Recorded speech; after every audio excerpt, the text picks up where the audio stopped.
अनंत कोटी ब्रह्मांड नायक महाराधिराज योगीराज परब्रह्म सच्चिदानंद भक्त प्रतिपालक शेगाव निवासी समर्थ सद्गुरू श्री गजानन महाराज की जय। नमस्कार मंडळी, जय गजानन। तुमच्या सगळ्यांचं आपल्या चॅनलमध्ये खूप खूप स्वागत आहे। आजच्या व्हिडिओमध्ये आपण जाणून घेणार आहोत की गजानन महाराजांची नित्यसेवा कशी करावी, का करावी, या सगळ्यांबद्दलची माहिती आजच्या व्हिडिओमध्ये असणार आहे।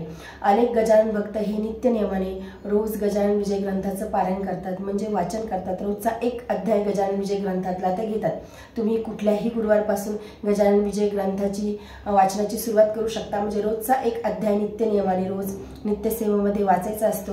आणि 21 अध्याय गजानन विजय ग्रंथामध्ये 21 अध्याय आहेत आणि 21 अध्याय पूर्ण झाले की परत मग पहिल्यापासून पहिला अध्याय वाचनाची सुरुवात करायची आणि 21 अध्यायापर्यंत वाचायचं। परत 21 अध्याय झाले की परत पहिल्या अध्यायापासून सुरुवात करायची। असे अनेकांचे बरेचसे पारायण झाले आहेत नित्यसेवेमध्ये। आणि तुम्ही जर का आतापर्यंत या सेवेला सुरुवात केली नसेल तर अतिशय खरंच सांगते मी, अतिशय सुंदर साधी सोपी सेवा आहे आणि जीवनातल्या प्रत्येक अडचणीवरती मात करणारी, प्रत्येक दुःखावरती मात करणारी, प्रत्येक इच्छा पूर्ण करणारी इतकी सुंदर ही सेवा आहे। त्यामुळे तुम्ही जर का आतापर्यंत सुरुवात केली नसेल तर नक्कीच तुम्ही गजानन महाराजांच्या नित्यसेवेची सुरुवात करा। म्हणजे रोज तुम्ही गजानन विजय ग्रंथातला एक अध्याय घेण्याचा तरी प्रयत्न करा। आणि अध्याय असे काही खूप मोठे नाही, तुम्हाला वाचायला आनंद देखील आणि येईल आणि खूप असे मोठे नाहीत की खूप वेळ लागतोय। पहिल्या अध्यायापासून तर 16-17 अध्यायापर्यंत छोटे छोटे अध्याय आहेत। फक्त शेवटचे जे आहेत 3-4 ते अध्याय थोडे मोठे आहेत, त्याला वाचायला वेळ लागतो म्हणजे एक 20-25 मिनिटं लागतात। आणि पहिले जे अध्याय आहेत ते अगदी छोटे छोटे आहेत, 10-12-15 मिनिटाच्या आतमध्ये। जे नवीन असतील त्यांना थोडा वेळ लागेल, 15 मिनिटं लागतील, परंतु पटकन असे होऊन जातात। आणि गजानन विजय ग्रंथ हा महाराजांची अतिशय सुंदर लीला त्यामध्ये वर्णन केलं आहे। आणि गजानन विजय ग्रंथ हा महाराजांचं चरित्र आहे, महाराजांची लीला आहे त्यामध्ये। आणि तो ग्रंथ वाचताना बोर देखील होत नाही, म्हणजे तुम्हाला त्यामध्ये आनंद येईल की किती छान महाराजांचे चरित्र आहे, दासगुरु महाराजांनी किती छान लिहून ठेवलेलं आहे। त्यामुळे तुम्हाला गजानन विजय ग्रंथ वाचताना किती वेळेस जरी तुम्ही पारायण केली तर तुम्हाला म्हणजे बोर होणार नाही, आळस येणार नाही, कंटाळा येणार नाही। अजून त्या लीला चरित्रामध्ये रस यायला लागेल।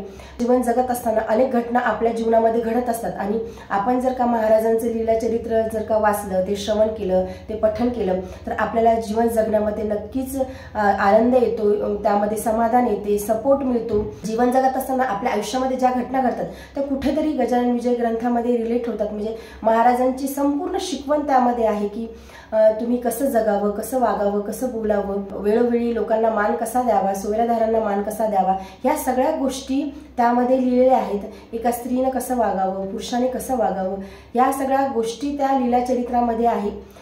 वेळोवेळी आपल्याला जीवन जगत असताना त्या गोष्टी आपल्या समोर येतात गजानन विजय ग्रंथामधल्या। आपण जर का त्याचं नित्यसेवेमध्ये जर का आपण वाचन केलं तर खूप सुंदर, वेळ कसं वागावं, कसं बोलावं, कुठं थांबावं, सोयऱ्याधारांना मान कसा द्यावा, पैसे कसे सांभाळावे, म्हणजे जीवनातलं प्रत्येक मर्म आपल्याला त्या गजानन विजय ग्रंथामध्ये मिळते। जीवन जगण्याची शिकवण ही महाराजांनी त्यामध्ये दिली आहे।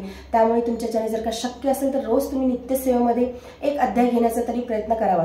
तुम्ही जर का वर्किंग असणार, स्त्री असो किंवा पुरुष असो, तुम्ही जर का वर्किंग असाल तर तुम्ही शक्यतो सकाळी अध्याय वाचून नंतर ऑफिसला जाण्याचा प्रयत्न करावा। परंतु आता झालंच नाही, सकाळची मॉर्निंगची शिफ्ट आहे, तर तुम्ही ऑफिसमधून आल्याच्या नंतर किंवा संध्याकाळच्या वेळी प्रदोष काळामध्ये देखील तुम्ही वाचन करू शकता गजानन विजय ग्रंथाचं।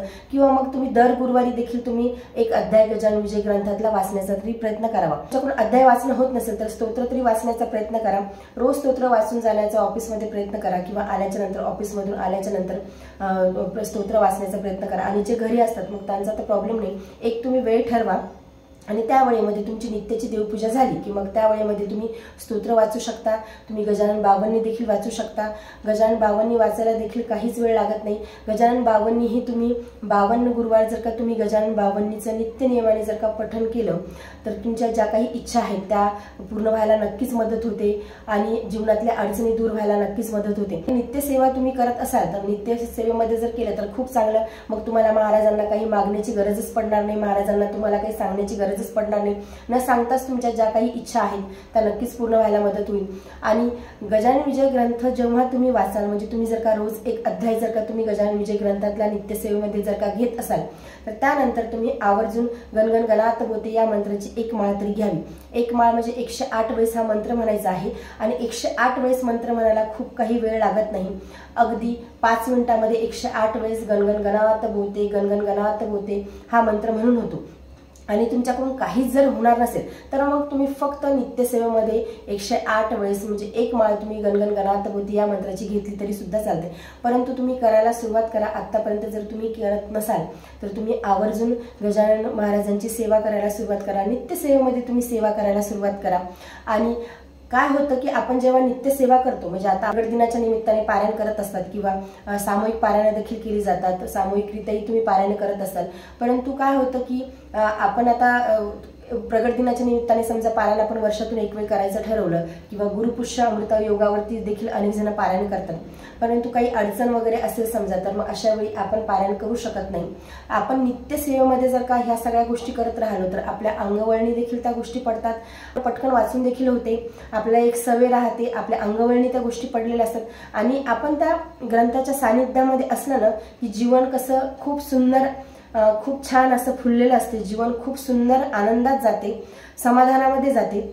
त्यामुळे आपण गजानन विजय ग्रंथाच्या नेहमी करता सानिध्यामध्ये राहावं, नेहमी करता गजानन विजय ग्रंथाचं वाचन करावं। रोज जरी तुमच्याकडून एक अध्याय होणार नसेल तर मला तर म्हणजे असं म्हणायचं आहे की रोज तुमच्याकडून एक जरी अध्याय होणार नसेल तसं तर शक्यतो तुम्ही एक अध्याय वाचण्याचा नक्की प्रयत्न करा। म्हणजे अध्याय मी तुम्हाला सांगितलं की खूप असा वेळ लागत नाही, परंतु आता नाहीच वेळ होणारच नाही, मग अशा कंडिशनमध्ये तुम्ही गजानन विजय ग्रंथ असा 1-2 पेजेस देखील तुम्ही रोजच्या नित्य सेवेमध्ये तुम्ही वाचू शकता। तसंही हरकत नाही करायला, कारण की चरित्र आहे ते आपण चरित्र हे आपल्या म्हणजे आपण चरित्र हे जाणून घेण्यासाठी वाचत असतो। नक्कीच आपली श्रद्धा असते, आपली भक्ती असते, परंतु आता खूप जणांकडून एक अध्याय देखील होणार नाही किंवा एका बैठकीत खूप जण पारायण करतात, तसं समजा शक्यच नाही तर तुम्ही थोडं तरी गजानन विजय ग्रंथ वाचण्याचा नित्यसेवेमध्ये तरी रोज प्रयत्न करावा। कारण मी तुम्हाला तर सांगितलंच की आपण त्या ग्रंथाच्या सानिध्यामध्ये जर का राहिलं तर आपलं जीवन खरंच खूप सुंदर होते, आनंदामध्ये जाते, समाधानामध्ये जाते, आपल्याला कशाची काहीच उणीव जीवनामध्ये राहत नाही, आपल्याला महाराजांना काही सांगण्याची गरज राहत नाही, महाराजांना काही मागण्याची गरज राहत नाही। त्यामुळे रोज नित्यसेवेमध्ये आपण ह्या गोष्टी नक्की करायला हवा। नित्यसेवेमध्ये तुम्ही गजानन विजय ग्रंथातला रोज एक अध्याय वाचू शकता, गजानन महाराजांचे 52 वाचू शकता, गजानन महाराजांचं स्तोत्र वाचू शकता, गजानन अष्टक वाचू शकता। हे सगळं जर तुमच्याकडून नाहीच झालं तर गणगण गणात बोते एक माळ तरी 108 वेळेस तरी हा मंत्र गणगण गणात बोते म्हणण्याचा नक्की प्रयत्न करा। आयुष्यामध्ये खरंच आनंद येऊन जाईल, मला स्वतःलाच त्याचा अनुभव येईल की आपलं जीवन कसं फुलत चाललं आहे, कसं बदलत चाललं आहे। जे काही टेन्शन असतात, आता आपण अर्थात सांसारिक लोक आहोत, आपल्याला संसार करत असताना खूप अडचणींचा सामना करावा लागतो जीवनामध्ये, अनेक अशा गोष्टी अशा घडतात की ज्या आपल्या मनाप्रमाणे घडत नाही किंवा आपण ठरवतो एक आणि घडते एक, आपण हताश होतो, निराश होतो, परंतु आपण जर का ही सेवा करत राहिलो तर आपल्या मनाला एक समाधान मिळते, म्हणजे आपण दुःखी होतो। आपल्या मनाला जर का दुःख झालं नाही तर मग दुःख नसते, आणि आपल्या मनाला जर का दुःख झालं तर आपण दुःखी होतो। तर आपण जर का सेवेमध्ये असलो, सेवा करत राहिलो तर ते दुःख उरतच नाही, आपण सगळं महाराजांवरती सोडून देतो की नाही करता करविता तेच आहेत, तेच बघून घेणार, ते ब्रह्मांड नायक आहेत, त्यांना सर्व काही दिसते, ते जे योग्य आहे तेच आपल्याला देतील। त्यामुळे आपण सेवा ही करत राहावी, म्हणजे तेवढं आपलं मन समाधानी व्हायला सुरुवात होते, तेवढं आपलं मन आनंदी व्हायला सुरुवात होते, आपली जी सद्विवेक बुद्धी आहे ती जागृत व्हायला सुरुवात होते की खरंच नाही ह्या गोष्टी घडल्या नाही तर ह्या माझ्या चांगल्यासाठीच घडल्या नसतील। म्हणजे आपण नेहमीच म्हणत असतो की जे घडते ते चांगल्यासाठीच घडते, त्यामुळे त्या गोष्टी माझ्या बाबतीत घडल्या नसतील, परंतु यापेक्षाही चांगलं मला काहीतरी महाराज देणार असतील, एवढं समाधान आपल्या मनामध्ये यायला सुरुवात होते। आपण सर्व काही महाराजांवरती सोडून देतो, आपल्यातला जो मीपणा आहे तो दूर व्हायला सुरुवात होतो। ह्या सेवा करून एवढ्या सगळ्या गोष्टी घडतात, मग आपण सेवा का नाही करावी, आणि सेवा करायला काही खूप असा वेळ लागत नाही। त्यामुळेच मी तुम्हाला म्हणते की नित्य सेवा तुम्ही करायला सुरुवात करा। नित्य सेवा करायला जर का सुरुवात केली ना मग आपल्या अंगवळणी त्या गोष्टी पडतात आणि आपल्याला त्या आपण जर का सेवा केली नाही तर मग आपल्याला करमत नाही की अरे आज माझं हे वाचायचं राहिलं, माझं आज एवढं मी ठरवलं होतं, एवढं मी मंत्र जप करेल, एवढं माझं करायचं राहिलं. त्यामुळे नित्य सेवा करावी. आपण त्या सेवेमध्ये गुंतून जातो. आपलं मन हे नेहमी करता आशावादी राहते. मनातली जी निराशा आहे, जे नैराश्य आहे ते दूर व्हायला सुरुवात होते. ज्या अडचणी आहेत मग आपल्याला आता काहीच वाटत नाहीत, कारण की महाराज त्याची तीव्रताच आपल्याला भासू देत नाही. त्यामुळे नित्यसेवा ही तुम्ही करत राहा. तुम्ही जर का आतापर्यंत नित्यसेवा करत नसाल तर, आणि जे नित्यसेवा करतात त्यांना तर या सगळ्या गोष्टींचा अनुभव आहेच की महाराज कसं सांभाळतात, भक्तांना महाराज कसं सांभाळतात, महाराजांनी त्यांना काय काय दिलं आहे. म्हणजे भरपूर जण अशा कमेंट शेअर करत असतात की महाराजांनी त्यांना सगळं काही दिलं आहे, आणि खरंच महाराज देतात. असं एकही भक्त नसेल, गजानन भक्त नसेल की जो महाराजांची मनापासून सेवा करतो महाराजांनी त्याला काहीच दिलं नाही. महाराज कधीच कुणाला उपेक्षित नाहीत. महाराज सगळ्यांचा सांभाळ करतात. त्यामुळे तुम्ही नित्य सेवा करा. आणि मला तुम्हाला सांगायचं होतं की तुमचे जर का गजानन महाराजांच्या विषयी काही अनुभव असतील, म्हणजे महाराज अनेक भक्तांना अनेक अनुभव देतात, आणि मी जसं तुम्हाला म्हटलं की गजानन महाराजांची मनोभावी जी सेवा करतात, तर असा एकही भक्त नसेल की महाराजांनी त्या भक्ताला अनुभव दिला नाही किंवा महाराजांनी त्यांची प्रचिती त्या भक्ताला दिली नाही. तर तुमचेही असे काही अनुभव असतील तर नक्कीच तुम्ही मला कळवू शकता. कमेंट बॉक्समध्ये तुम्ही सांगा, किंवा मी मेल ID देत आहे. मेल ID वरती देखील तुम्ही मेल करू शकता. मी तुमचे अनुभव नक्कीच सगळ्यांच्या सोबत शेअर करण्याचा प्रयत्न करेल. तर आजच्या व्हिडिओमध्ये एवढेच. व्हिडिओ जर तुम्हाला आवडला असेल तर व्हिडिओ लाईक करा, चॅनलवरती नवीन चॅनल सबस्क्राईब करा. जय गजानन. धन्यवाद.